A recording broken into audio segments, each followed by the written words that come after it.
guests. So we have here, assembled here to inaugurate the Doorstep magazine. Most of the creators of this Doorstep magazine is from Film and Television Institute of Tamil Nadu. Mr. Prasanna Venkatesh, he is a graduate in sound engineering, but he did his PG at Mumbai, and he is into this profession, a new profession called journalism. So it's a complete different genre, but still, depending upon his enthusiast activities, he has brought out this magazine. And today's topic for discussion is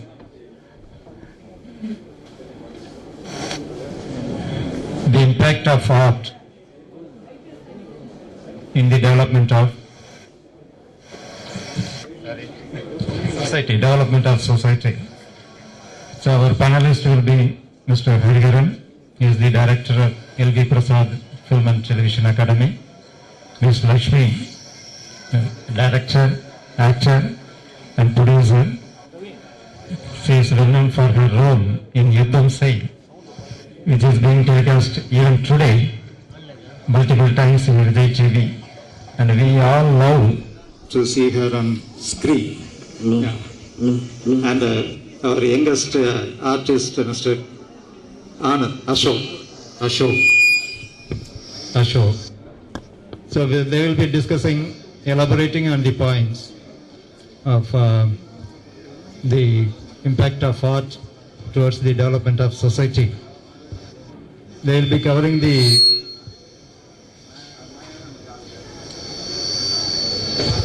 points. Hello. So we all grew up with the stories told by our grandparents and by watching street plays, dramas, and listening to music concerts and seeing films on theatres. The film media and the recent television media has impacted on our society. The culture also slowly evolved from being the street play to television. Now most of are hooked up into internet now. So internet as well as the PDAs which are available in our hand allows us to interact with most of our relatives by messaging as well as by seeing films. The PDAs allow us to watch short films now, which is a great technical improvement. We need not go to any theatre to see the films. And the people are more encouraged to make films, short films now. There is a different genre coming out. Previously it used to be a feature films. Now it is slowly changing into short films. So the short films bring out more messages, and it encourages the people in all kind of professions to bring out their talents in making films. So the technology is not the criteria now for to make a film. Even with a mobile phone, it is easier to make a movie. So you might have heard a story, a small boy who did a 90 seconds film on their grandparents, won $50,000 for creating that movie. A short film about the life of his grandparents. So it is so easy now. Making a movie is so easy. So our panelists will be discussing about the impact of art in developing the society. I request one of our guests, Mr. Hariharan. I love to hear his lectures always. Yeah. See, he is such a mentor and a creator and a lovable teacher. That's what we all call him. So he has so much energy to speak about films. So he teaches in most of the institutions, even abroad, and we would love to hear him elaborate on the points of impact of art. Thank you.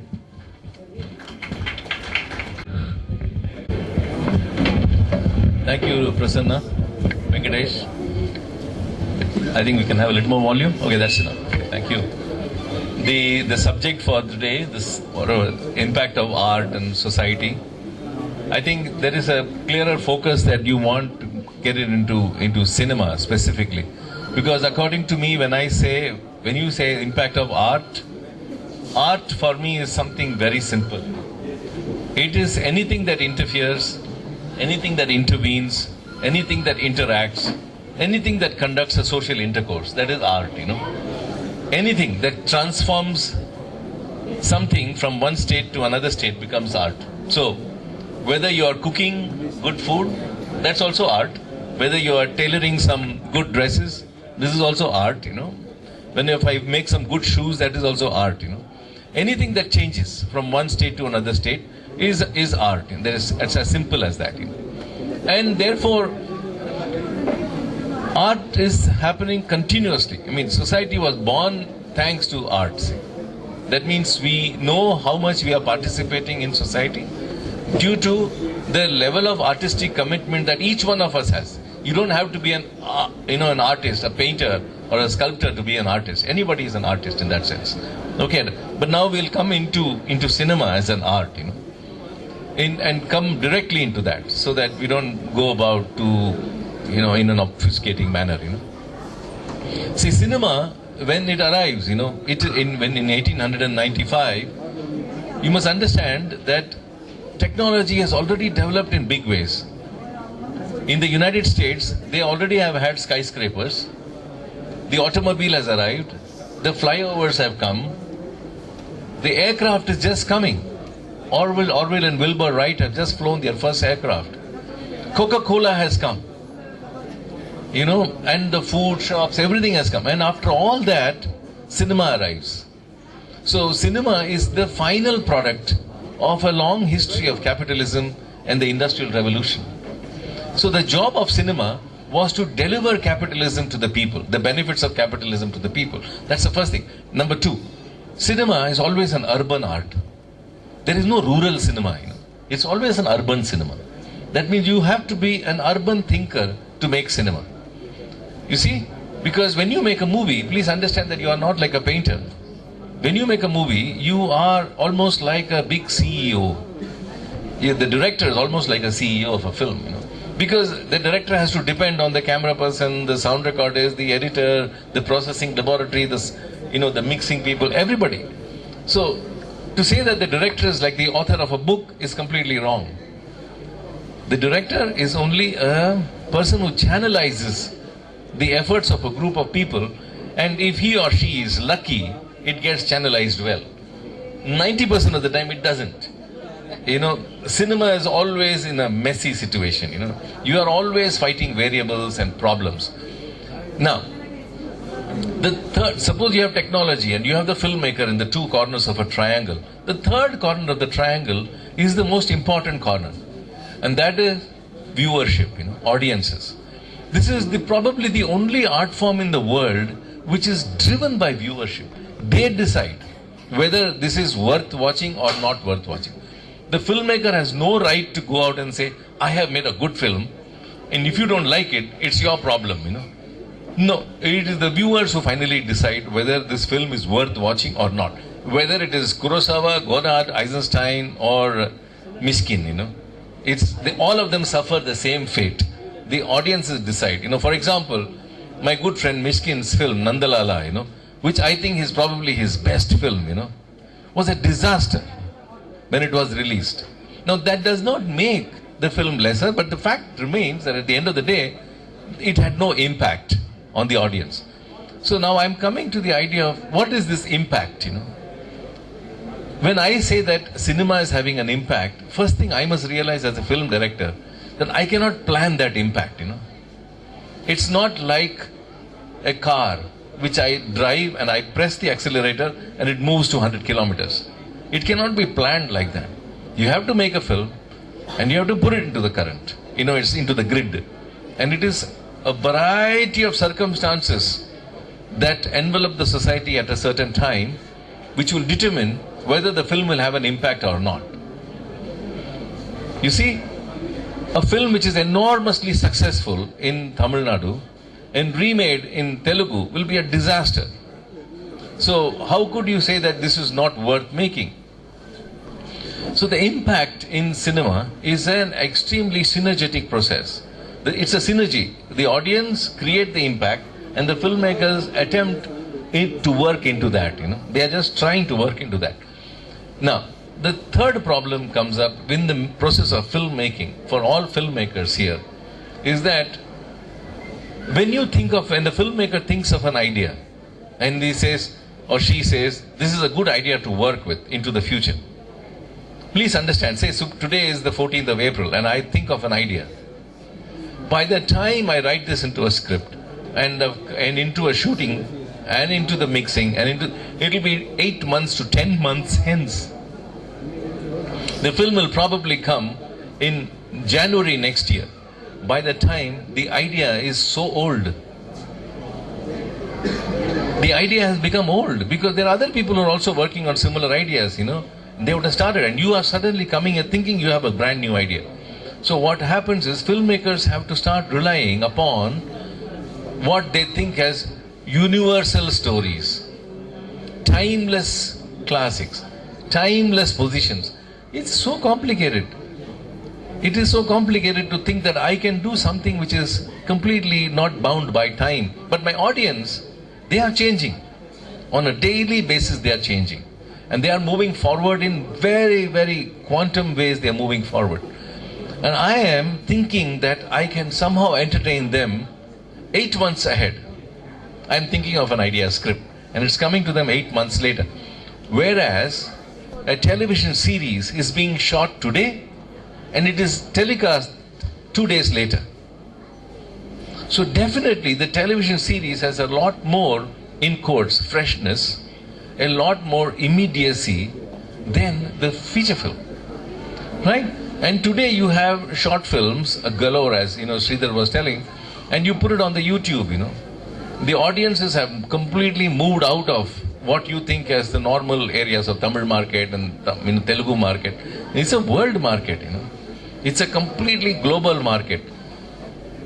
What has happened in the last 5 years is that the audience concept, the idea of viewership has completely transformed. Completely transformed. And lastly, I will say that when I say I have an impact, 90% of the time, filmmakers are accused of projecting vulgarity, violence, obscenity, crude language.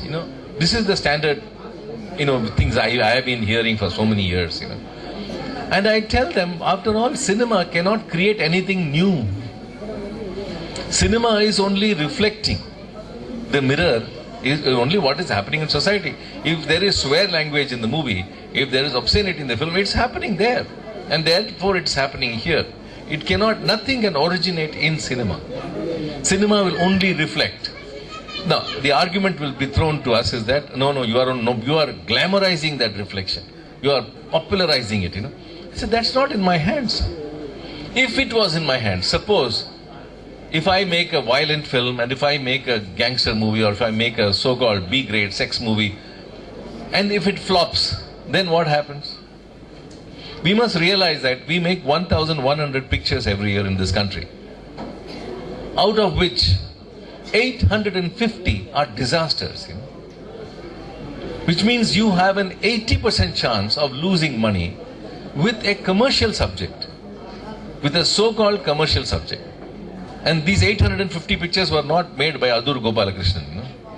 They were all made by commercial filmmakers. How come they become flops if they are sure that there is going to be an impact? So, which means that the audiences are enormously dynamic. They choose very well. They choose very well and very, very discriminatory to decide which film is going to do well and which is not going to do well. And that is, according to me as a filmmaker, completely out of my control. And therefore, what I would finally says that as a filmmaker, I have only one choice. I have only one choice, and that is to go by my instinct. That's all I have. I have an instinct, and I think if I like it, and if it is enjoyable for me, I hope it is enjoyable for the others. That is the only instinct that can drive a filmmaker. And when I mean a filmmaker, I don't mean I in a one-man sense. I mean the crew. Between the story writer, the cinematographer, the sound recorders, the editors, they all work together. So lastly, I will say that if ever you want to think of a good film, you have to just go behind the scenes and you can definitely see that film had a lot of crew participation. For example, if you look at one of the films I love very much recently, it's a film called Subramaniapuram, So I think one of the finest films made in Tamil cinema. Of course, a lot of elderly people will say, how can you like that film? It is so violent, it is so... But that is society. The film is reflecting. You read in the papers today, the kind of violence that is happening in every family. It is, this movie is nothing compared to the violence that is actually happening in society. However, the important thing about Subramaniapuram is that the synergy between the crew members, whether it was Kadir or whether it was the editor or whether it was, Shashi Kumar himself and all his producers, everybody, actors, all of them, the way they worked into the film, together, bonded and created that idea together, that's what makes a film successful. Another film I can say of a similar nature was a film by Ram Gopal Verma called Satya. Satya was a similar example, where you saw a whole crew working together, and they brought their idea out.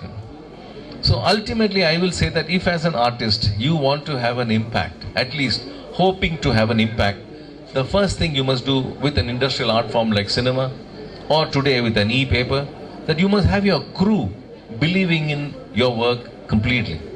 Even if one member of the crew has the slightest doubt about your work, it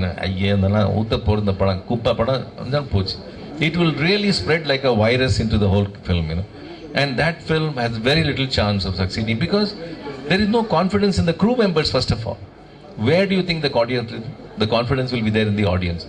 So therefore, the impact of a cinema on our society is a continuous process. It is not a one-to-one process. It's a dynamic process. It goes back and forth. And sometimes some films have to have a lasting impact for years. Like a film like Rashomon, for example. Even if today, if I show it to a student, that student will sit like that and watch. I say, how did they make this film? In 1950. Almost 63 years ago that film was made, and still today it is so fresh. And that means you are sure that the film was very well structured. Thank you.